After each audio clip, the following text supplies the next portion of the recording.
हजार बर्फ गिरे, लाख आंधियाँ उठें, वो फूल खिल के रहेंगे जो खिलने वाले हैं।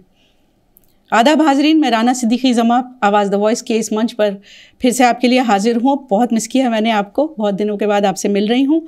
और इस बार इस प्रोग्राम में मैं एक ऐसे शख्स को लेकर आई हूँ जो इंडिया में अकेले ऐसे, यानी कि वाहिद ऐसे इंसान हैं जो वुड कैलीग्राफी करते हैं, रबर वुड कैलीग्राफी बहुत सारे लोग करते हैं, लेकिन ये अकेले इंडिया में हैं और इनकी उम्र सिर्फ 26 साल है। इन्होंने ये कला अपने वालिद साहब यानी अपने फादर इरशाद फारूकी साहब से सीखी, जो कि नेशनल अवार्ड विनर थे, स्टेट अवार्ड विनर थे, और इसके अलावा बहुत से इंटरनेशनल अवार्ड्स उनको मिले थे। इनकी कहानी एक बेहद जद्दोजहद यानी स्ट्रगल की कहानी है। आज उनके बेटे अमीन फारूकी हमारे साथ हैं और वो अपने जद्दोजहद की कहानी और किस तरह से अपने फादर की लेगेसी को ये आगे बढ़ा रहे हैं, इसके बारे में हमसे बात करेंगे। अमीन फारूकी, आवाज़ द वॉइस के स्टूडियो में आपका बहुत बहुत स्वागत है। शुक्रिया, बहुत बहुत। अमीन, आप अपने फादर के रबर वुड कैलीग्राफी को आगे बढ़ा रहे हैं जी। ये बताइए कि रबर वुड कैलीग्राफी क्या है और इसमें आप क्या करते हैं? कैलीग्राफी तो मैम जैसे कि पेपर पे भी होती है, तरह तरह के स्टोन पे भी होती है, लेकिन रबर वुड पे कैलीग्राफी सिर्फ एक तो हमने करी है ऑल ओवर इंडिया में। तो रबर वुड को लोग समझते हैं कि ये एक हार्ड वुड है, सॉरी एक ये सॉफ्ट वुड है, लेकिन ये हार्ड वुड है और इस पर कैलीग्राफी करना आसान काम नहीं है, जिसको हमने कर दिखाया। अच्छा, तो आप ज़्यादातर इस्लामिक कैलीग्राफी करते हैं, लेकिन यानी कि कुरानिक आयतों को आप रबर वुड पे निकालते हैं। और इनके मैंने बहुत सारे काम देखे हैं। इतनी बड़ी बड़ी आयतें जो कुरान शरीफ की, समझ लीजिए यासीन शरीफ है जो सबसे बड़ी आयत है, उसको ये एक ही रबर वुड से उतार देते हैं, उकेर देते हैं। इसके अलावा भी बहुत सारी चीज़ें करते हैं।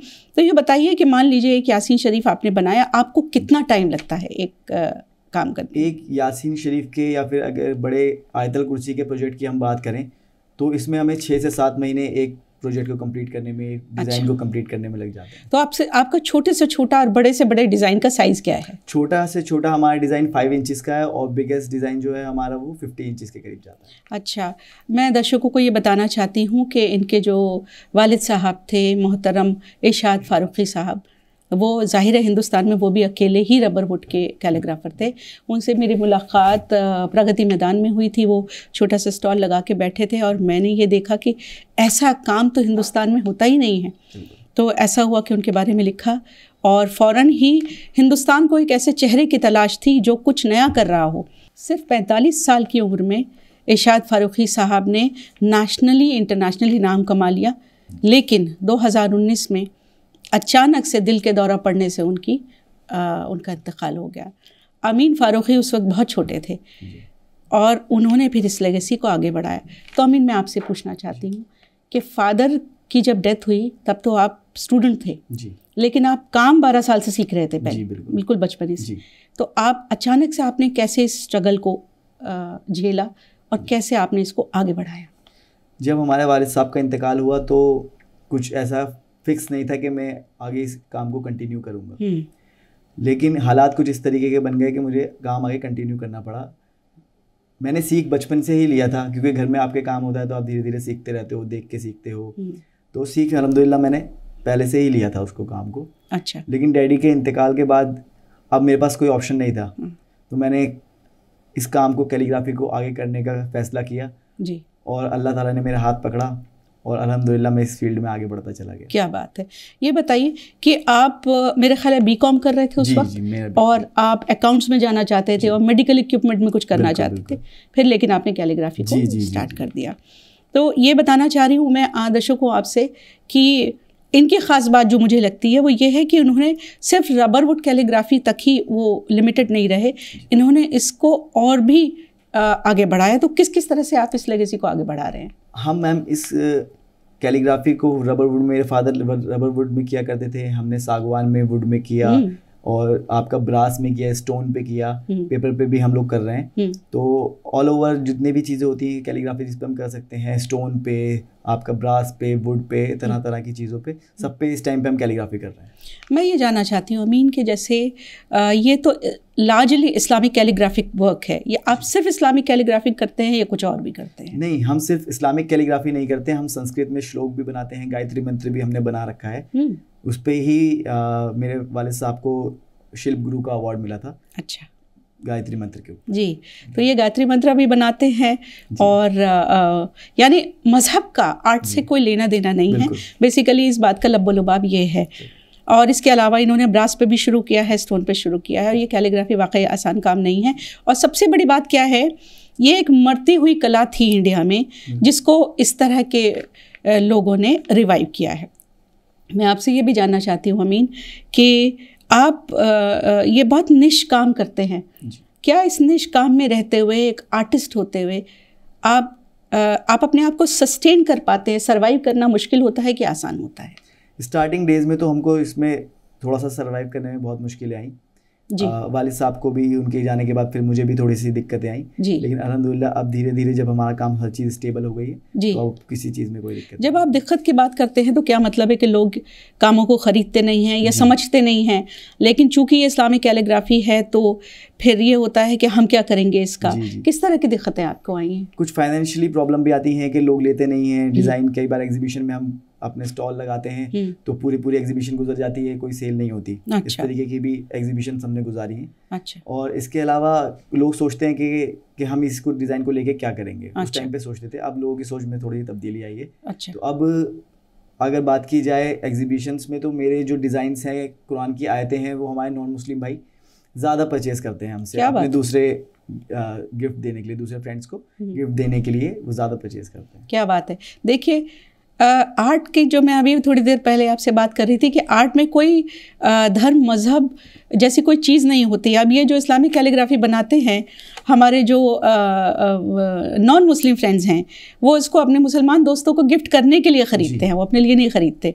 तो ये भी गंगा जमनी तहज़ीब का एक बहुत बड़ी इसकी मिसाल है, जिसको आवाज़ द वॉइस हमेशा से प्रमोट करता आया है। मैं आपसे एक बात जानना चाहती हूँ कि अमूमन ये होता है कि मुसलमान ये कहता आया है कि मुझे मेरे साथ बड़ा डिस्क्रिमिनेशन हुआ। जी।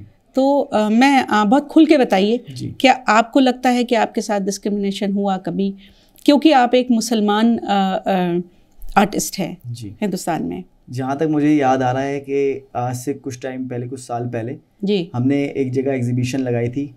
वहाँ पे जब हमने अपना स्टॉल पूरा कंप्लीट लगा दिया गया तो उसके बाद हमें आके बताया गया कि आप यहाँ पे स्टॉल अपना नहीं लगा सकते, क्योंकि ये यहाँ पे अलाउ नहीं है आपको इस्लामिक कैलीग्राफी लगाना। अच्छा। लेकिन हमने उस टाइम पे अपना स्टॉल लगा दिया था और अपने कॉन्टैक्ट्स के थ्रू हमने फिर वापस वहाँ पे अपनी एग्जीबिशन कंटिन्यू करी, लेकिन वहाँ पे हमें इस्लामिक कैलीग्राफी लगाने के लिए मना कर दिया गया था कि आप यहाँ पे नहीं लगा सकते। लेकिन ये वन ऑफ इंसिडेंट है, इसके अलावा आप ये कहेंगे कि आपके साथ डिस्क्रिमिनेशन होता आया है या इस तरह की चीज़ें? नहीं, ऐसा कुछ भी नहीं है। ये तो एक बार हमारे साथ इस तरीके की हुआ, नहीं, इसके अलावा कभी हमें कुछ ऐसा फेस नहीं करना पड़ा। अच्छा, तो अब आपका क्या इरादा है कि आप इसे किस तरह से प्रमोट कर रहे हैं, क्या कर रहे हैं? क्या आप दिल्ली में एग्जीबिशंस लगाते हैं, कहीं और लगाते हैं, क्या करते हैं?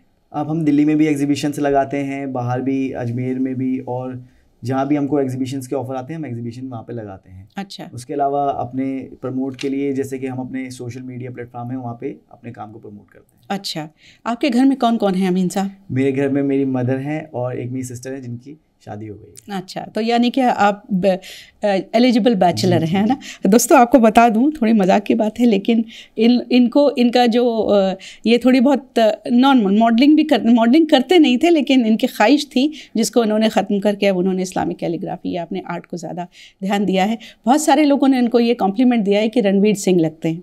तो रणवीर सिंह अगर इस प्रोग्राम को देखें तो कहेंगे कि ये मेरा ट्विन ब्रदर कहाँ से आ गया। बस इस ट्विन ब्रदर की हाइट आपसे थोड़ी सी कम है।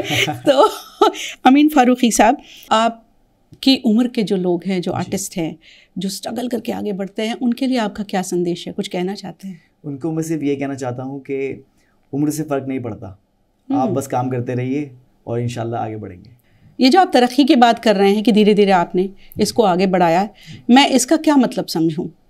इसका मतलब मैं जहाँ तक समझता हूँ कि वो ये है कि स्टार्टिंग में हमारे प्रोडक्ट, हमारे डिज़ाइंस लोग कम लिया करते थे, व ख़ास तौर पे वालिद साहब के मेरे जाने के बाद।